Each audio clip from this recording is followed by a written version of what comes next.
मैं असफलता को स्वीकार कर सकता हूँ। हर कोई किसी न किसी चीज़ में असफल होता है, लेकिन मैं कोशिश न करने को स्वीकार नहीं कर सकता।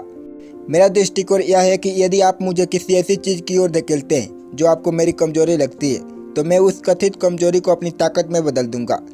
ये विचार दुनिया के सबसे महान बास्केटबॉल प्लेयर माइकल जॉर्डन की है। माइकल जॉर्डन को किसी परिचय की आवश्यकता नहीं है और असफलता को सफलता में बदलने के लिए वो एक लेजेंड बन गए हैं। मैंने अपने करियर में 9000 से ज़्यादा शॉट मिस किए हैं। मैंने लगभग 300 गेम हारे हैं। 26 बार मुझ पर गेम जीतने वाले शॉट लेने का भरोसा किया गया और मैं चूक गया। मैं अपने जीवन में बार बार असफल हुआ हूँ और यही कारण है कि मैं सफल हुआ हूँ। मुझे हमेशा आखिरी शॉट नहीं मारना पड़ता, लेकिन मुझे यह जानकर आगे बढ़ना पड़ता है कि मैंने गेम जीतने के लिए अपना सर्वश्रेष्ठ प्रयास किया। उन्होंने दृढ़ता और सम्मान के महत्व को स्पष्ट किया। जब आप मैदान पर कदम रखते हैं तो इससे कोई फर्क नहीं पड़ता कि आपने इससे पहले कितनी बार किया है, बस इतना ही मायने रखता है कि आप इसे अभी करते हैं। ये वो पल है जिनके लिए आप घंटों अभ्यास करते हैं। ये वो पल है जिन्हें आप कभी नहीं भूलते। मैं सिर्फ इसीलिए ऐसा कर रहा हूँ क्योंकि मैं ऐसा ही हूँ। मैंने खेल इसी तरह खेला है। उन्होंने आगे कहा, मेरी मानसिकता यह थी कि अगर आप उस तरह से नहीं खेलना चाहते हैं तो मत खेलिए। मुझे कभी नहीं लगता कि मैं अपने सर्वश्रेष्ठ स्तर पर हूँ।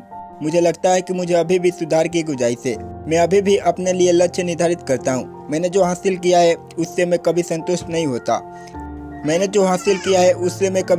नहीं होता। भले ही वह मेरे लिए बहुत सफल रहा हो। मुझे अभी भी लगता है कि मुझे न केवल एक खिलाड़ी के रूप में, बल्कि एक व्यक्ति के रूप में, एक पिता के रूप में और कुछ हद तक सभी पहलुओं में एक रोल मॉडल के रूप में बहुत कुछ साबित करना है। मैं इस बात पर दृढ़ विश्वास रखता हूँ कि अगर आपका खेल अच्छा है तो आपका खेल यही कहेगा। आपको यह कहने की जरूरत नहीं है। अपने खेल को अपना प्रचार, अपना चिन्ह बनने दे। डर वास्तविक नहीं है। डर केवल हमारे विचारों में ही मौजूद हो सकता है। प्रतिभा खेल जीतती है, लेकिन टीम वर्क, बुद्धिमत्ता चैंपियनशिप जीतती है। मेरा मानना है कि महानता एक विकासवादी प्रक्रिया है जो युग दर युग बदलती और विकसित होती है।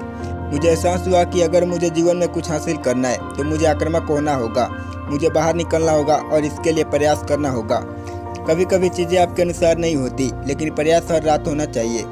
जब मैं प्रेरणा की भावना और एक बास्केटबॉल खिलाड़ी के रूप में कुछ साबित करने की भावना को खो दूंगा तो मेरे लिए खेल से दूर जाने का समय आ गया है। कभी कभी आपको सिर पर चोट लगने की ज़रूरत होती है, तभी आपको एहसास होता है कि आप लड़ाई में हैं। हर किसी में प्रतिभा होती है, लेकिन योग्यता पाने के लिए कड़ी मेहनत की आवश्यकता होती है। मैं जीतने के लिए खेलता हूँ, चाहे अभ्यास के दौरान हो या वास्तविक खेल के दौरान।